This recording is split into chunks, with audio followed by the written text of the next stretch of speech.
सुमित्रा अपनी नौकरानी आशा से कहती है। अरे आशा, जल्दी से नाश्ता तैयार कर दे, नेहा को कॉलेज जाना है, बहुत देर हो चुकी है। अभी उठेगी ना तो गुस्से में पूरे घर को सर पर उठा लेगी। बस मालकिन, मैं बस नेहा बिटिया का नाश्ता ही बना रही हूँ। कल उन्होंने ही कहा था कि उनको आलू के पराठे खाने हैं, बस उसी की तैयारी कर रही हूँ। आप बिल्कुल भी चिंता मत कीजिए, मैं समय से उनका नाश्ता तैयार कर दूंगी। थोड़ी देर में नेहा भी नहा धोकर तैयार होकर नीचे आती है। आशा नेहा को गर्मा गर्म आलू के पराठे खिलाती है। नेहा पराठे खाते हुए आशा से कहती है।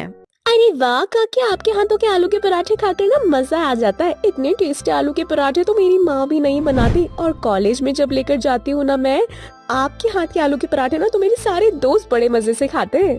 अच्छा बिटिया, तो कभी अपने दोस्तों को भी घर लेके आना, मैं उन सभी के लिए आलू के पराठे बनाऊंगी। और अभी आप कॉलेज जाओ, आप बहुत लेट हो चुकी हो, वरना आपकी क्लास मिस हो जाएगी। हाँ हाँ, बस मैं जाने वाली हूँ। थोड़ी ही देर में नेहा कॉलेज के लिए निकल जाती है। वो एक बस स्टॉप पर किसी का इंतजार कर रही होती है। तब एक विराट नाम का लड़का अपनी बाइक से नेहा को कॉलेज लेकर जाता है। दोनों एक ही कॉलेज में पढ़ते थे। दोनों के बीच बहुत गहरी दोस्ती थी। ऐसे ही शाम को दोनों कॉलेज से घर आ रहे थे। तभी नेहा विराट से कहती है। अरे विराट, मैं क्या बोल रही थी, इतना समय हो गया हमारी दोस्ती को, तुम मुझे अपनी माँ से या फिर अपने घर क्यों नहीं ले चलते? मैं तुम्हारी तरह अमीर नहीं हूँ यार, और मेरा बहुत ही छोटा सा घर है। उसमें तुम ज्यादा समय तक नहीं रह पाओगे, इसलिए मैं नहीं लेकर जाता। अरे मुझे इससे कोई फर्क नहीं पड़ता कि बड़ा है घर या फिर छोटा, मुझे तो तुम्हारी माँ से मिलना है। अरे तुम्हें मेरी माँ से क्यों मिलना है? बताओ क्या काम है माँ से? नेहा विराट से मन ही मन बहुत प्यार करती थी, लेकिन वो विराट को अपनी मन की बात तब तक नहीं बताना चाहती थी कि जब तक विराट के मन की भी नेहा ना जान ले। समय ऐसे ही बीतता जाता है और नेहा और विराट के बीच एंट्री होती है अरुण नाम के लड़के की। अरुण जो कि नेहा के आगे पीछे घुमा करता था। ये सब देखकर विराट को बिल्कुल भी अच्छा नहीं लगता था। और एक दिन विराट नेहा से कहता है। नेहा, तुम मेरी बेस्ट फ्रेंड हो। अब मुझे बिल्कुल भी अच्छा नहीं लगता कि वो अरुण हर समय तुम्हारे आगे पीछे ही घूमता है। पहले भी तो हम दोनों साथ थे ना, तो अब हमारे बीच कोई तीसरा क्यों आ रहा है? तुम्हें जब भी किसी भी चीज की जरूरत होती है तो तुम मुझे बोल सकती हो। अरुण को तुम्हारे या फिर मेरी लाइफ में आए हुए मुश्किल से 10 से 12 दिन हुए हैं, और इतने समय में ही तुम मुझे इग्नोर करने लग गई। नहीं, कुछ नहीं विराट, अरुण भी हमारा अच्छा दोस्त है। और जिस तरह से तुम्हारे साथ मुझे कंफर्टेबल फील होता है ना, उसी तरह से अरुण के साथ भी। तो तुम इसकी बिल्कुल चिंता मत करो कि हमारे बीच कोई आ रहा है। समझो, हमारा 3 लोगों का ग्रुप हो चुका है। नहीं नेहा, मुझे बिल्कुल भी नहीं पसंद यार। अब बल्कि मुझे कोई लड़का तुम्हारे आसपास बिल्कुल नहीं पसंद। मुझे नहीं पता कि ऐसा क्यों हो रहा है मेरे साथ, लेकिन मुझे अच्छा नहीं लगता। क्यों अच्छा नहीं लगता? मैं तो अब अरुण के साथ ही आऊंगी जाऊंगी। पहले पता करो कि आखिर तुम्हें क्यों अच्छा नहीं लगता और मैं क्यों उसके साथ ना आऊं ना जाऊं। नेहा अरुण के साथ घर चली जाती है। विराट को बहुत बुरा लगता है। ऐसे ही कुछ दिन और बीत जाते हैं। विराट बहुत देर से बस स्टॉप पर नेहा का इंतजार कर रहा था। नेहा बहुत देर तक नहीं आती। विराट को नेहा की चिंता होने लगती है। वो उसे कॉल करता है तो पता लगता है कि नेहा और अरुण दोनों साथ कॉलेज आ चुके हैं। विराट इस बात से बहुत ज्यादा नाराज होता है। विराट कॉलेज पहुंचकर। नेहा, तुम्हारा दिमाग तो ठीक है ना? मैं बहुत देर से तुम्हारा इंतजार कर रहा था और तुम नहीं आई, तो मुझे लगा कि कहीं तुम किसी मुसीबत में तो नहीं फंस गई, और पता लगा कि तुम अरुण के साथ कॉलेज आ गई।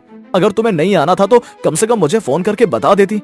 सॉरी विराट, मैं भूल गई थी तुम्हें फोन करना। अब से तुम अरुण के साथ कहीं नहीं जाओगी और ना ही उससे कोई बात करोगी। लेकिन ऐसा क्यों? क्योंकि मैं तुमसे बहुत प्यार करता हूँ। मुझे नहीं पता तुम्हारे मन में क्या है मेरे लिए, लेकिन मैं तुमसे बहुत प्यार करता हूँ, और तुम्हारे लिए मुझे जो सही लगता है मैं तुम्हें बोल रहा हूँ। मतलब कि मेरा प्लान बिल्कुल सक्सेस था।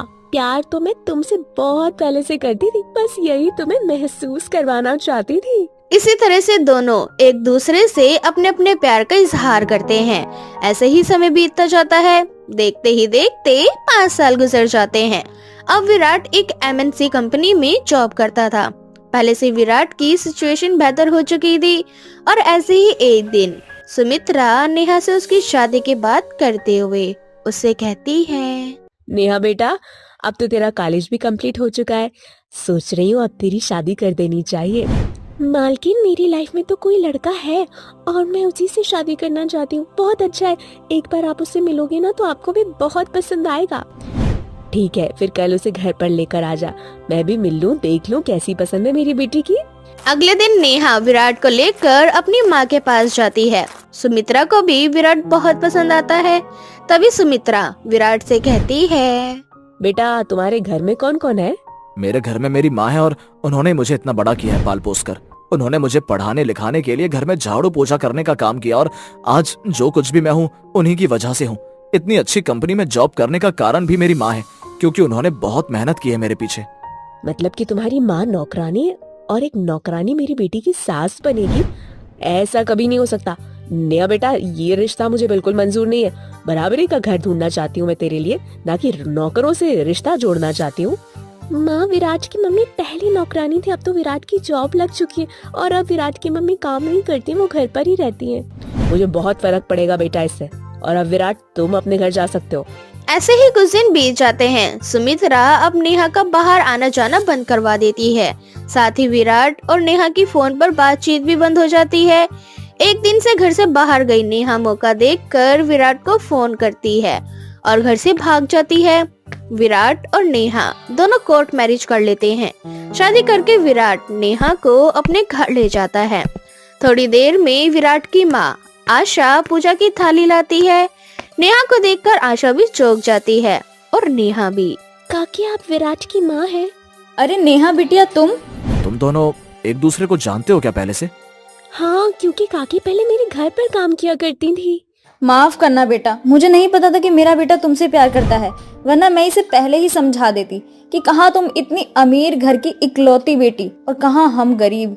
काकी, आप भी कैसे बातें करो। मैंने विराट से बहुत प्यार किया और विराट की हर चीज मुझे मंजूर है।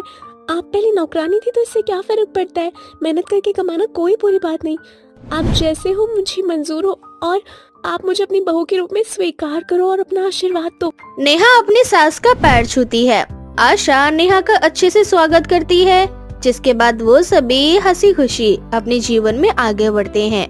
इस कहानी से नेहा हमें ये सीख देती है कि कोई भी काम छोटा या बड़ा नहीं होता। मेहनत करके कमाने और खाने में कोई बुराई नहीं है। सुमन बहुत गरीब थी। उसने अकेले ही अपने 5 बेटों की परवरिश की थी और उन 5 की शादी भी। सुमन ने सोचा कि 5 बहू आने के बाद उसका छोटा सा घर बड़ा हो जाएगा, क्योंकि उसके बेटे अपने पैरों पर खड़े हो जाएंगे, अपनी जिम्मेदारियों को समझने लगेंगे। पर सुमन के साथ कुछ उल्टा ही होता है। उसकी 5 बहुएं हमेशा बीमार रहती है और उसके 5 बेटे नील, करण, रवि, पीयूष और आयुष एक नंबर की कामचोर होते हैं, जो हमेशा घर से बाहर अपने दोस्तों के साथ घूमने फिरने में अपना समय बेकार करते हैं। ऐसे ही एक दिन न जाने कौन सी मनहूस घड़ी में मैंने 5 संतान को जन्म दिया। सोचा था 5 पांडव को जन्म दूंगी तो सुकून की जिंदगी जीऊंगी, पर मुझे क्या पता था कि जैसे मेरे नालायक बेटे निकलने वाले हैं वैसे ही मेरी बहू भी आएंगी। जब से मेरी ये 5 बहू आई है ना, तब से ही तो मैं बीमार पड़ गई हूँ। ना जाने घर की जिम्मेदारियां कब उठाएंगे ये लोग। मुझे तो लगता है कि मरते दम तक बाहर का सारा काम मुझे ही करना पड़ेगा। अच्छी माँ जी, ये लीजिए आपकी चाय। अच्छी, बिल्कुल वैसी बनाई है जैसे आपको पसंद है, पर रसोई में अदरक, चाय पत्ती, चीनी सब खत्म है। इसीलिए शाम को आते हुए सारा सामान ले आना। अगर सामान नहीं आया तो कल से आपको चाय नहीं मिल पाएगी। निधि बहू, तो ये मुझे बता रही है या फिर धमका रही है? ये मत भूल कि भले ही तेरी सास गरीब है, लेकिन तुम 5 को मैं ही पाल रही हूँ। एक तो तुम 5 की अनोखी अनोखी बीमारियों से परेशान हो मैं। कभी तुझे छींक आती है तो कभी छोटी बहू को, कभी बीच वाली बहू को खांसी होती है तो कभी चौथे नंबर वाली बहू को। तुम 5 बीमारी का घर हो। मुझे तो ऐसा लगता है कि जब तक जो भी पैसे मैंने बचाए हैं घर को बनाने में, वो सारे पैसे मुझे तुम्हारे इलाज में लगाने पड़ेंगे। सुमन अपनी सबसे बड़ी बहू निधि को खरी खोटी सुना रही होती है कि तभी निधि को छींक आती है और उसके हाथ में रखी चाय सुमन के ऊपर गिर जाती है। अब सुमन का गुस्सा 7वें आसमान पर पहुंच जाता है और उसी वक्त सुमन की दूसरी बहू निकिता खुजली करते हुए आती है। माँ जी, ये देखिए मुझे फिर से खुजली होने लगी है। मैंने कल दिव्या को कहा था कि वो मेरे साथ ना बैठे। देखो, उसकी बीमारी अब मुझे हो गई। वैसे माँ जी, अब गीले कपड़ों में आप काम पर जाओगे क्या? नहाकर इंसान कपड़े बदल लेता है, इसीलिए कम से कम कपड़े तो बदल कर जाओ। बहू, तुम पांचों बहुओं ने मुझे अपनी तरह बेवकूफ समझा है क्या? अरे मूर्ख औरत, मैं यहाँ नहाकर नहीं बैठी हूँ, बल्कि तेरी इस जिठानी ने जानबूझकर मेरे ऊपर चाय गिरा दी। पर कोई बात नहीं, ज्यादा दिन नहीं चलेगा ये सब। इस बार जब तुम पांचों के पति घर आएंगे ना, तो मैं उन पांचों को तुम्हारे साथ ही भेज दूंगी। जब तुम पांचों के पति तुम्हें यहाँ वहाँ लेकर अपने दोस्तों के घर घूमते रहेंगे, तब तुम्हें पता चलेगा कि एक अकेली गरीब सास कैसे तुम 10 लोगों का पेट पाल रही है। इस तरह से सुमन कपड़े बदल कर गुस्से में काम पर चली जाती है। पर सुमन की पांचों बहुओं को उसकी बात बहुत बुरी लगती है और बड़ी बहू निधि अपनी देवरानियों से कहती है, मैं मानती हूँ मेरे साथ तुम पांचों को भी माँ जी की बातें बुरी लगी हैं, पर हमें माँ जी की बात का बुरा नहीं मानना चाहिए, बल्कि उनकी हालत समझनी चाहिए। हम कितने गरीब हैं और हमारे माँ बाप ने भी हमें बोझ समझकर फेंक दिया। माँ जी कैसे घर चला रही हैं, वो सिर्फ वही जानती हैं। हाँ दीदी, आप बिल्कुल सही बोल रही हो। मैंने सोच लिया है कि अब घर का सारा काम हम पांचों मिलकर करेंगे, ताकि माँ जी को हमसे कोई शिकायत ना हो।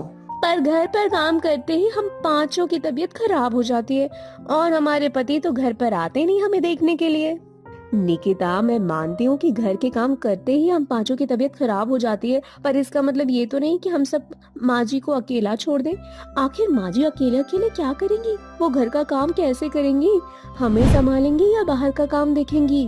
इस तरह से सुमन की 5 बहुएं एक हो जाती हैं और शाम को जब सुमन आती है तो वो देखती है कि आज उसकी 5 बहुओं ने सारा काम किया हुआ है।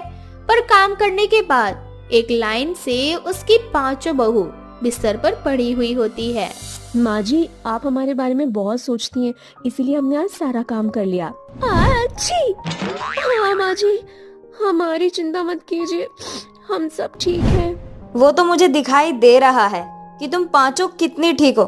अरे एक दिन तुमने मुझे आराम नहीं दिया, बल्कि 10 दिन का और काम मेरा बढ़ा दिया है। एक को खांसी जुकाम है, तो दूसरी को बुखार, तो तीसरी का पूरा शरीर बुखार से तप रहा है। चौथी वो तो अपने कमर और पैर पकड़ के बैठी है, तो वहीं पांचवी वो बीपी लो करके बैठी है, जिसे बार बार चक्कर आ रहे हैं, गिरती जा रही है। इतना बोलकर सुमन अपनी 5 बहुओं के लिए काढ़ा बनाती है ताकि उसकी 5 बहुओं को थोड़ा आराम मिल सके। सुमन अपनी 5 बहुओं की देखरेख कर ही रही होती है कि उसके 5 बेटे नशे की हालत में आते हैं और अपनी बीमार पत्नी को देखकर अपनी माँ को ही खरी खोटी सुनाते हैं।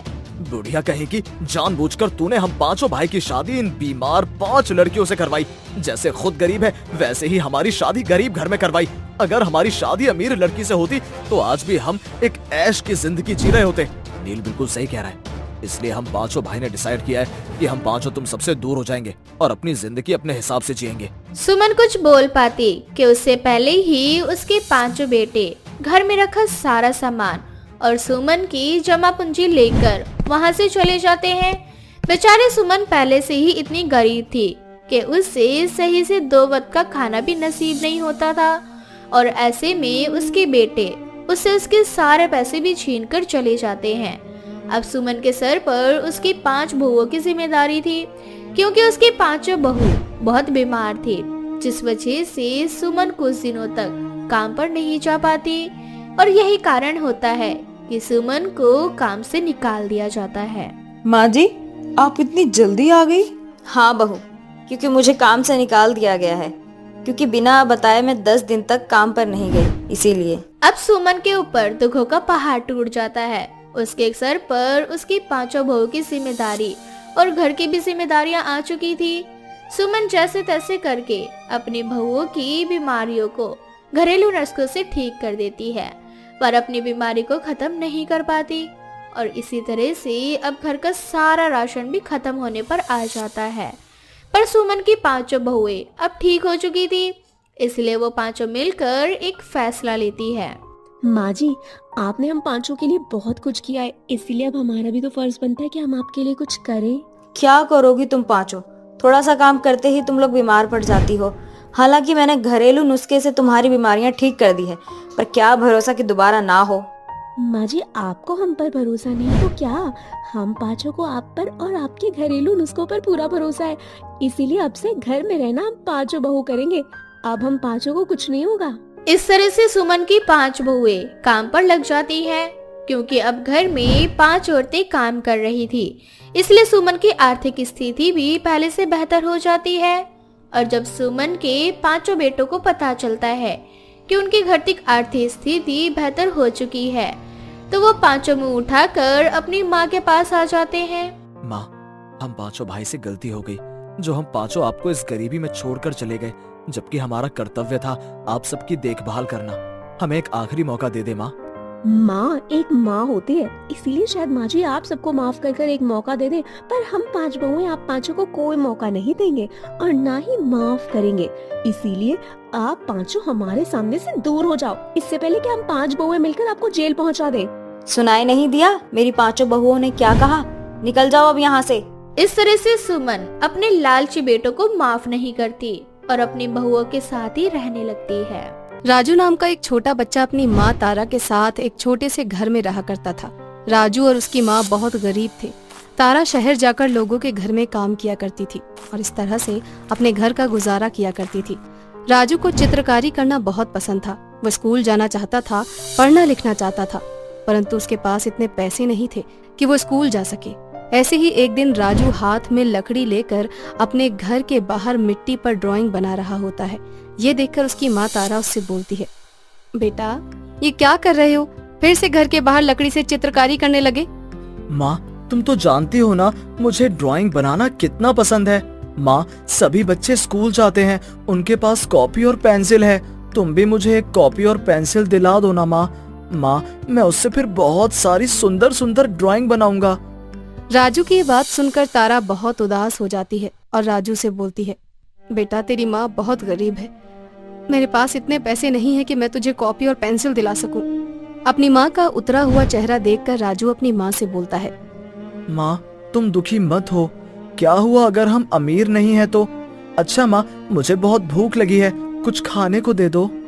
इतना बोलकर राजू अपनी माँ के गले लग जाता है और अंदर घर में जाता है, जहाँ तारा राजू को रोटी और प्याज खाने को देती है।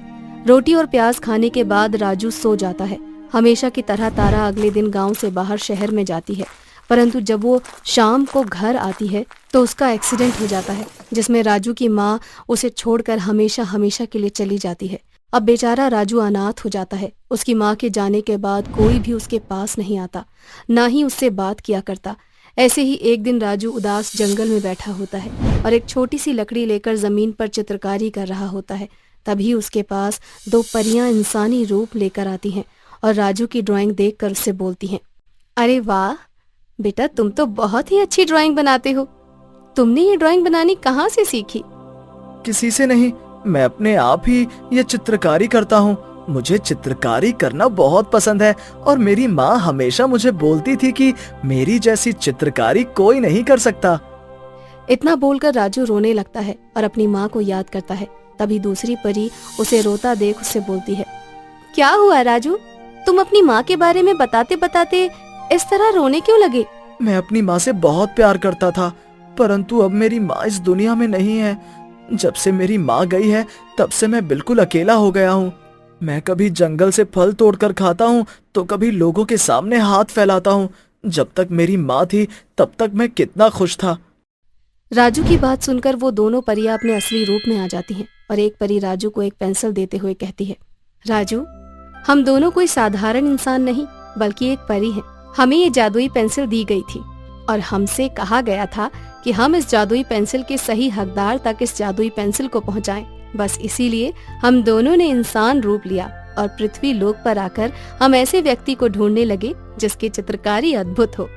और देखो राजू, इतनी मेहनत करने के बाद आखिर हमें तुम मिले। तुम इस जादुई पेंसिल के असली हकदार हो। तुम जादुई पेंसिल से जो कुछ बनाओगे वो तुम्हें मिल जाएगा, परंतु एक बात याद रखना, ये जादुई पेंसिल सिर्फ तुम्हारे इशारे पर ही चल पाएगी। तुम्हारे अलावा किसी और ने इस पेंसिल का प्रयोग किया तो वो साधारण पेंसिल की ही तरह काम करेगी। साथ ही साथ अगर तुमने कभी लालच किया या अपने स्वार्थ के बारे में सोचा तो ये जादुई पेंसिल जलकर राख हो जाएगी। उन दोनों परियों की बात सुनकर राजू बहुत खुश होता है, जिसके बाद वो खुश होकर उन दोनों परियों से बोलता है, अगर इस जादुई पेंसिल से अगर मैं अपनी माँ को बनाऊंगा तो क्या मेरी माँ जीवित हो जाएगी? राजू की ये बात सुनकर दोनों परियों को बहुत दुख होता है और वो बड़ी ही दुखी के साथ राजू से बोलती हैं, राजू, इस जादुई पेंसिल की मदद से तुम सभी इंसान को अपना बना सकते हो, अपने जैसे गरीब लोगों की मदद कर सकते हो, परंतु तुम इस जादुई पेंसिल से अपनी माँ को जीवित नहीं कर सकते। पर हाँ, तुम जब भी हमें याद करोगे हम तुम्हारी मदद के लिए आ जाएंगे। अब वो दोनों परी राजू को जादुई पेंसिल देकर वहाँ से गायब हो जाती हैं, जिसके बाद राजू उस पेंसिल को लेकर गांव के अंदर जाता है, जहाँ वो देखता है कि एक गरीब बूढ़ा व्यक्ति अपनी पीठ पर भारी भरकम बोरी उठाकर कहीं जा रहा होता है। गरीब बूढ़े व्यक्ति की ये दशा देखकर राजू उस व्यक्ति से बोलता है, बाबा, आप इस उम्र में भी इतनी भारी भारी बोरियां उठाकर ले जा रहे हैं। आप 2 मिनट रुके, मैं आपकी सहायता कर देता हूँ। इतना बोलकर राजू एक बैलगाड़ी बनाता है और वो बैलगाड़ी हकीकत में वहाँ प्रकट हो जाती है, जिसके बाद वो बूढ़ा व्यक्ति उस बैलगाड़ी पर अपने सारे सामान को रख देता है और राजू से बोलता है, राजू बेटा, तुम्हारा बहुत बहुत धन्यवाद, परंतु तुमने ये चमत्कार कैसे किया? जिसके बाद राजू उस व्यक्ति को अपनी जादुई पेंसिल के बारे में बताता है। इसी तरह से राजू सभी गरीब व्यक्तियों की मदद करता है और राजू की जादुई पेंसिल के बारे में गांव में हर एक व्यक्ति को पता चल जाता है। अब जिसको भी जरूरत पड़ती वो राजू के पास आ जाता और राजू अपनी जादुई पेंसिल की मदद से उन सभी लोगों की मदद करता। परंतु ऐसे ही एक दिन पिंकू नाम का एक बदमाश बच्चा राजू की जादुई पेंसिल चोरी कर लेता है और पेंसिल को राजा के पास ले जाकर उसे बेच देता है। परंतु राजा जब वो पेंसिल लेता है और उसे एक चित्रकार को देकर जब उसकी चित्रकारी करवाता है तो वो एक साधारण पेंसिल की तरह काम करने लगती है, जिससे राजा को बहुत गुस्सा आता है और वो पिंकू को अपने राज दरबार में बुलाता है। दुष्ट बालक, तुमने हमसे गद्दारी करी, तुम्हें इसकी सजा जरूर मिलेगी। महाराजा, मैंने आपके साथ कोई गद्दारी नहीं की। आपके साथ गद्दारी करने वाला तो राजू है। अगर आपको सजा ही देनी है तो आप राजू को दीजिए, क्योंकि वो ही बोलता है ये उसकी जादुई पेंसिल है। अब राजा राजू को अपने दरबार बुलाता है और उसे उस पेंसिल के बारे में पूछता है, जिस पर राजू उसे सारी बात बता देता है। परंतु राजा को अब भी उसकी बात पर विश्वास नहीं होता। जिसके बाद राजा राजू को जादुई पेंसिल देता है और उससे खूब सारे सोने चांदी के जवाहरात बनवाने को कहता है। परंतु राजू बहुत होशियार था। वो राजा की आज्ञा का पालन न करके उन 2 परियों का चित्र बनाता है, जिसके बाद वो दोनों परियां वहां पर प्रकट हो जाती हैं और सारी बात राजा को बताती हैं। राजा साहब, राजू एक निर्दोष बालक है और इस जादुई पेंसिल का असली हकदार भी इस जादुई पेंसिल का इस्तेमाल राजू के अलावा और कोई भी नहीं कर सकता। बस यही कारण है कि जब ये पेंसिल पिंकू और आपके हाथ लगी तो इस जादुई पेंसिल ने अपना जादू नहीं दिखाया, परंतु जब यही पेंसिल राजू के हाथ लगी तो राजू ने सोना चांदी ना बनाकर मुझे बनाया और मैं यहाँ आ गई। राजा साहब, आपके राज दरबार में पहले से ही सोने चांदी की कमी नहीं है। यदि आप और अधिक लालच करेंगे तो शायद आपको आपकी लालच का बुरा परिणाम भी भुगतना पड़ सकता है। इसीलिए आपकी भलाई इसी में होगी कि आप राजू को उसकी जादुई पेंसिल दे दें और यहाँ से जाने दें। इसके बाद राजा को अपनी गलती का एहसास हो जाता है और वो राजू को छोड़ देता है। जिसके बाद राजू भी इसी तरह से पूरे गांव वालों की मदद करता है और सभी लोग राजू से बहुत प्यार करने लगते हैं। इस तरह से गरीब अनाथ राजू सबका चहेता बन जाता है।